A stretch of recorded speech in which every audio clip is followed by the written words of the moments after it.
오늘 성탄절 예배를 드리면서 주님 앞에 나오신 여러분들을 주님의 이름으로 축복합니다. 여러분의 삶에 평강이 넘쳐나시기를 바랍니다.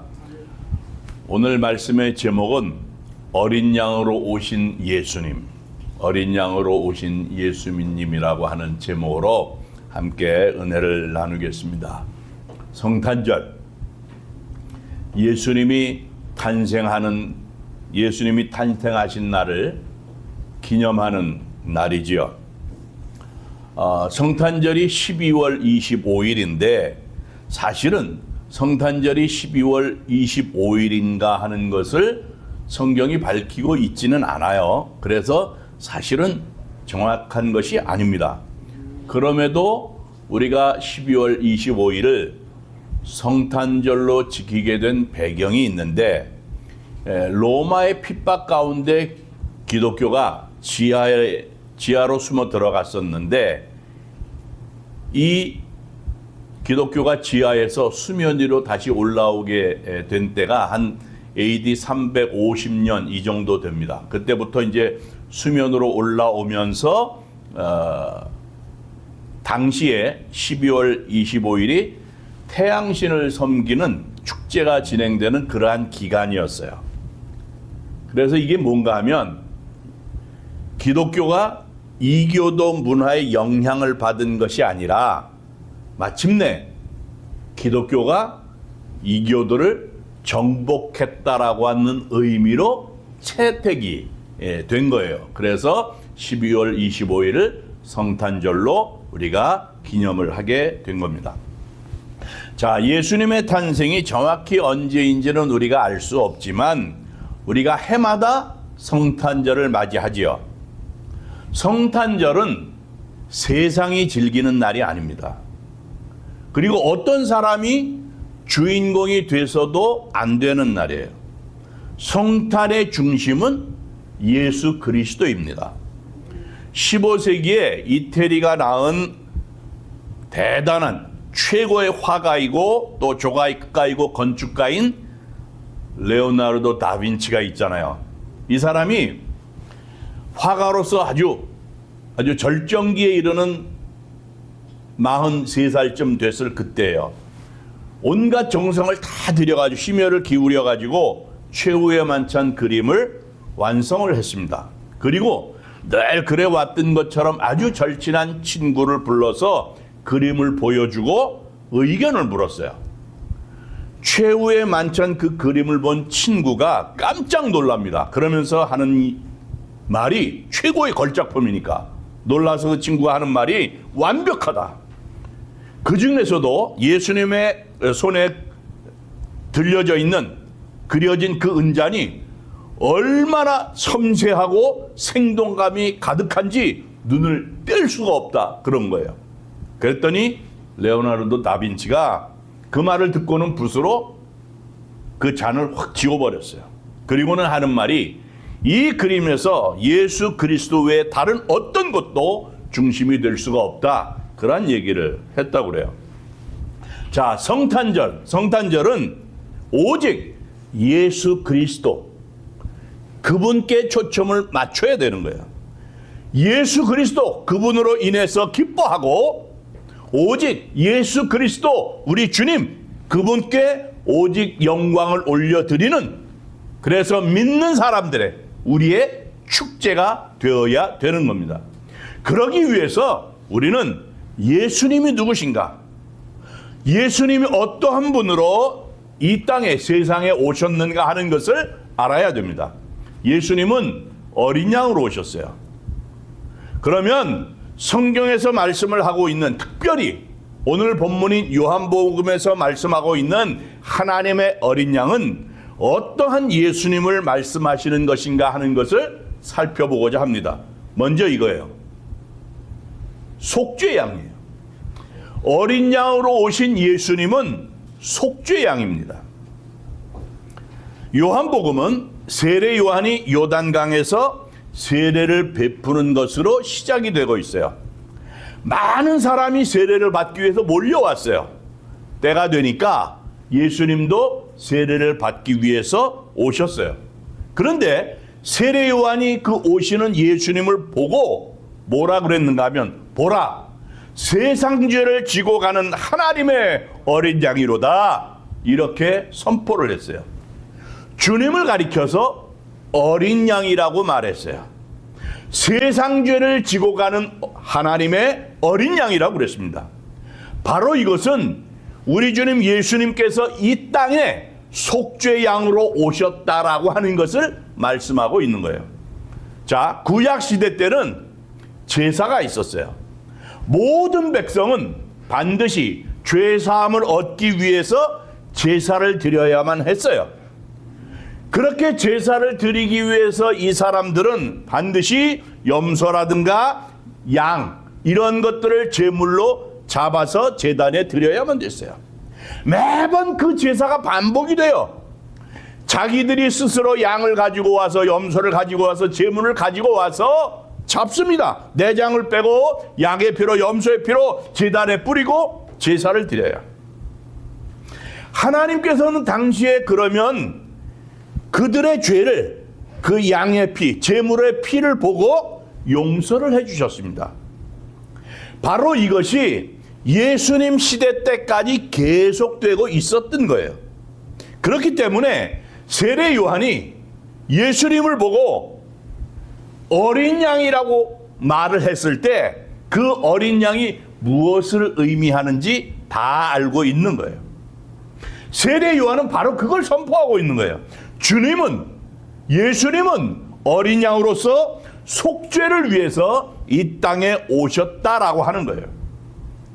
주님은 제사를 드릴 때 드리는 제물, 그 제물 양처럼 예수님이 친히 제물이 돼 주신 거예요. 그것이 바로 십자가의 사건이잖아요. 예수님은 십자가에서 피를 흘리며 돌아가셨어요. 그 피로 우리의 죄를 담당하셨다고요. 중요한 것이 뭔가 하면, 옛날 구약시대 때 그 제사는 매번 양을 잡아야 돼요. 매번 제물을 잡아서 죽여야 돼요. 그렇지만 우리 주님 예수님께서 단번에 죽으심으로 인해서 모든 시대, 모든 사람의 죄를 다 용서하신 거라고요. 바로 이것을 히브리서 기자가 히브리서 9장 11절 12절에서 어떻게 이야기를 하는가 하면, 그리스도께서는 장래 좋은 일의 대제사장으로 오사 손으로 짓지 아니한 것, 곧 이 창조에 속하지 아니한 더 크고 온전한 장막으로 말미암아 염소와 송아지의 피로 하지 아니하고 오직 자기의 피로 영원한 속죄를 이루사 단번에 성소에 들어가셨느니라 그랬어요. 그리고 10장 10절에서도 어떻게 말씀을 하는가 하면, 이 뜻을 따라 예수 그리스도의 몸을 단번에 들이심으로 말미암아 우리가 거룩함을 얻었노라 그랬다고요. 우리 주님 예수님은 속죄 양으로 오신 거예요. 우리 모두의 더럽고 추한 죄를 용서하시기 위해서 오신 거예요. 그래서 십자가에 달려 죽으신 거예요. 그냥 죽으신 것이 아니라 물과 피를 다 아낌없이 쏟으셨다고요. 그래서 이 놀라우신 이 귀한 주님의 오심, 이 주님의 오심, 이것을 아는 사람들은 성탄절을 보내면서 주님의 탄생에만 초점을 맞추는 것이 아니라 주님의 죽으심에도 초점을 맞출 수 있어야 되는 거라고요. 우리의 관점에서 보게 되면 분명 성탄이 즐겁고 기쁜 그러한 날이에요. 그런데 하나님의 관점에서 보게 되면 사실 그렇지 않지요. 왜냐하면 독생자이신 예수 그리스도께서 하늘의 보좌 그 영광을 다 버리고 낮고 천한 이 땅에 육신의 몸을, 인간의 몸으로 우리의 죄를 사해 주시기 위해서, 죽으시기 위해서 이 땅에 오신 날이잖아요. 그래서 그런 거예요. 그래서 우리는 이제 예수 그리스도의 탄생과 함께 죽으심을 묵상할 수 있어야 된다는 거예요. 우리 주님께서 예수 그리스도께서 우리 주님 예수 그리스도께서 십자가에 달려 죽으신 그 죽으심의 의미를 우리가 성탄절에도 기억할 수 있어야 된다는 거예요. 이스라엘 백성이 출애굽을 할 때 마지막 재앙이 무언가 하면 장자의 죽음이었잖아요. 죽음의 사자가 애굽 전역의 모든 장자들, 처음 난 것들, 심지어 가축까지도 짐승까지도 처음 난 것들은 다 죽었어요. 그런데 이스라엘 백성들이 거주하는 곳에는 그들이 죽으면 안 되니까 하나님께서 모세를 통해서 양의 피를 문설주 좌우에 바르라는 거예요.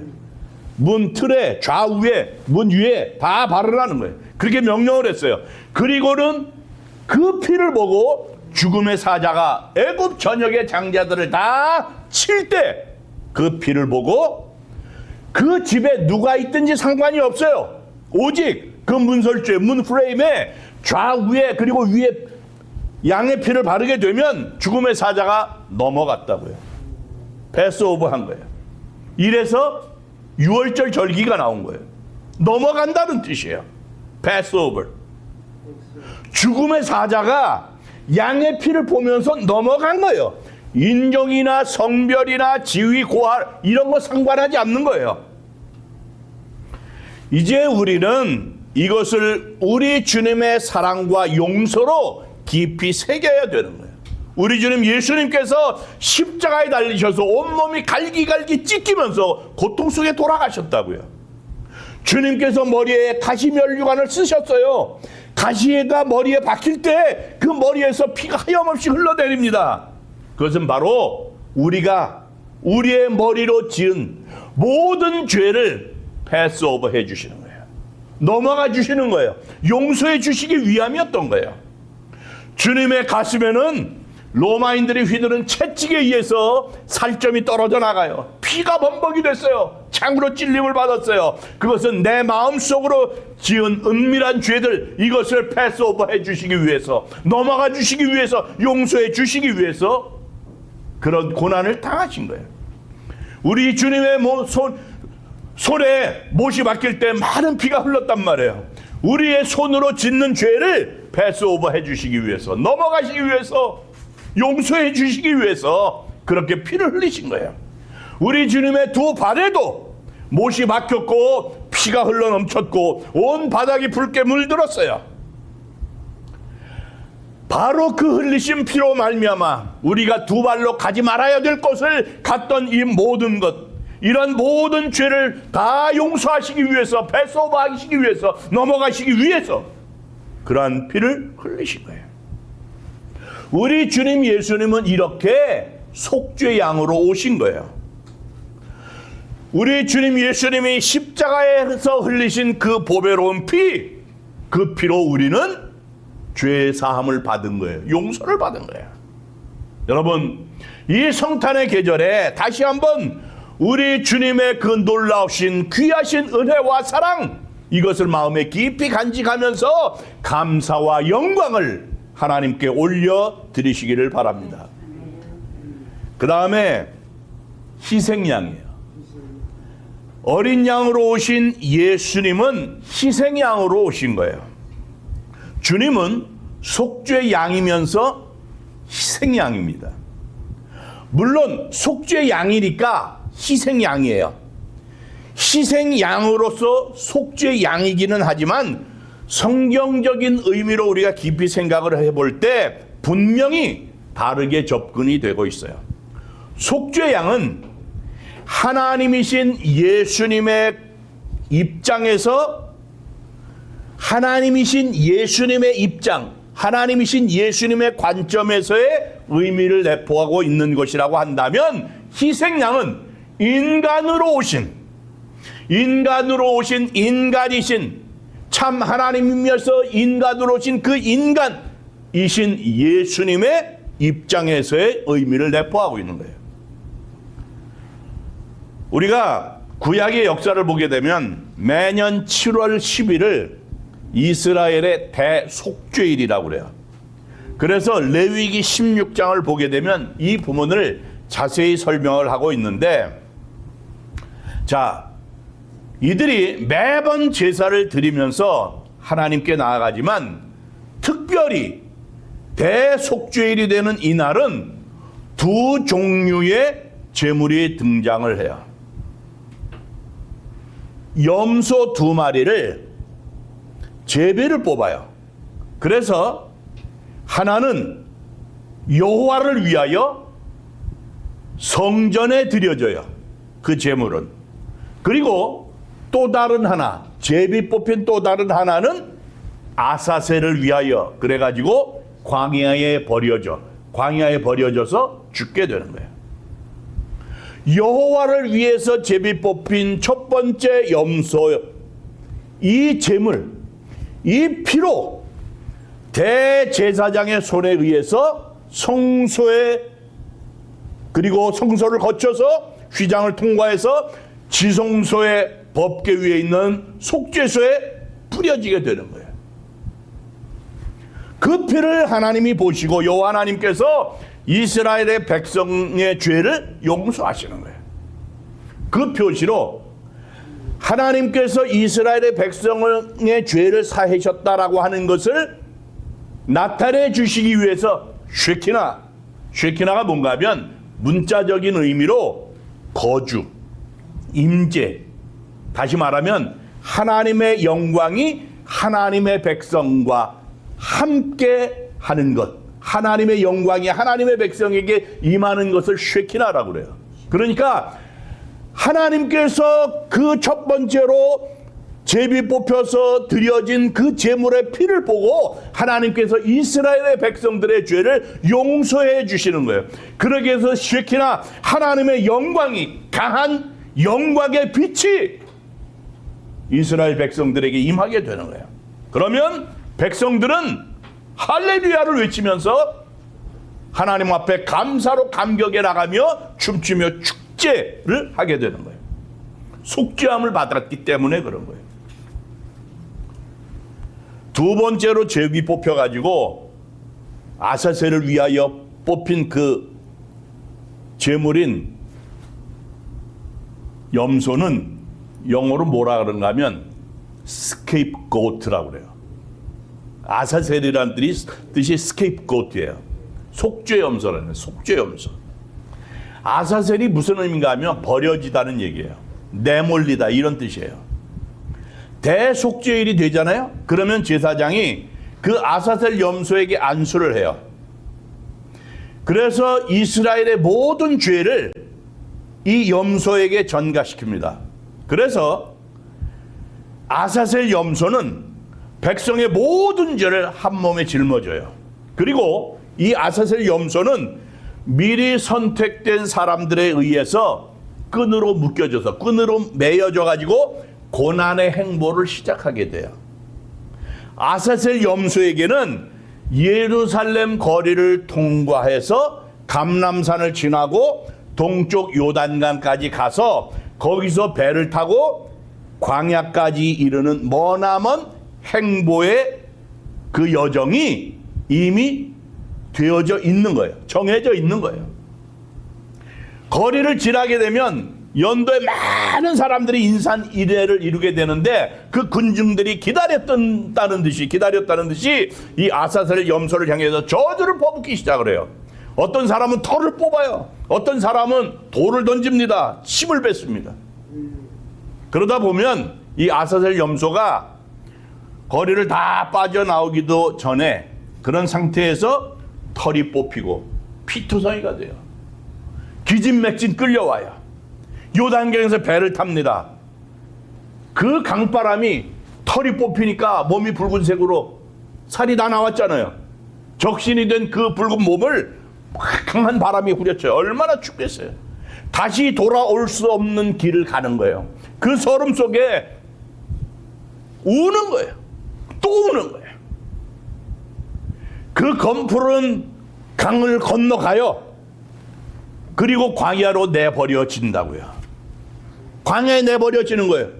염소를 끌고 광야로 왔던 사람들은 염소를 끌고 왔던 끈을 놓자마자 급히 배를 타고 요단강을 건너갑니다.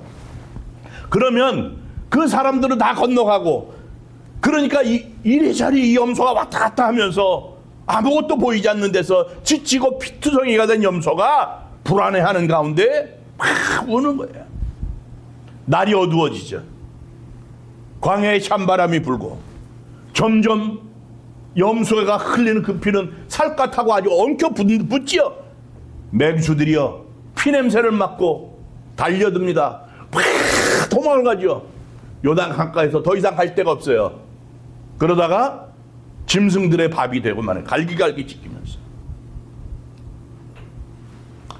이 광경을 지켜보던 사람들은 아사셀 염소의 울부짖는 소리, 맹수의 포효, 그게 그치게 되면 돌아가요. 그 염소의 죽음을 공포를 해요. 그때부터 예루살렘에서는 속죄의 은총에 대한 감사의 축제가 벌어져요. 슬픈 얘기예요. 그런데 이게 당시의 현실이었어요. 여러분, 그 이야기를 들으면서 어떤 생각이 드세요? 바로 이 땅에 오신 우리 주님 예수님이 걸어가신 길이잖아요. 그게 첫 번째 피를 흘리며 죽은 염소는 속죄 양으로 오셔서 몸과 피를 다 흘리신 주님을 말하는 거예요. 그리고 두 번째 광야로 보내진 그 아사셀 염소는 희생양으로 죽음의 길을 가신 우리 주님을 가리키는 거라고요. 주님은 속죄 양이면서 희생양이 되신 거예요. 그래서 이사야 선지자가 이사야 53장 7절에서 예수님을 어떻게 선포를 하는가 하면, 그가 곤욕을 당하여 괴로울 때에도 그 입을 열지 아니하였으며 마치 도수장으로 끌려가는 어린 양과 털 깎는 자 앞에서 잠잠한 양같이 그의 입을 열지 아니하였도다 그랬다고요. 여러분, 그거예요. 우리 주님 예수님은 이렇게 희생양으로 오셨어요. 그리고 우리 주님께서 아사셀 염소와 같이 광야로 보내주셨다고요. 말할 수 없는 곤욕과 수치를 당하셨어요. 그러나 그렇게 괴로울 때도 입을 열지 않으셨어요. 마치 도수장으로 끌려가는 어린 양처럼 순종하셨습니다. 예수님은 우리의 희생양, 희생제물이 되신 거예요. 그래서 허물과 죄로 죽은 우리를 살려주셔서 우리가 생명을 얻게 된 거예요. 이사의 고백처럼 그가 찔림은 우리의 허물 때문이고 그가 상한 것은 우리의 죄악 때문인 거예요. 그가 징계를 받음으로 우리가 평화를 누리게 된 거고, 그가 채찍에 맞음으로 우리가 나음을 얻은 거예요. 우리는 다 양 같아서 그릇 행했어요.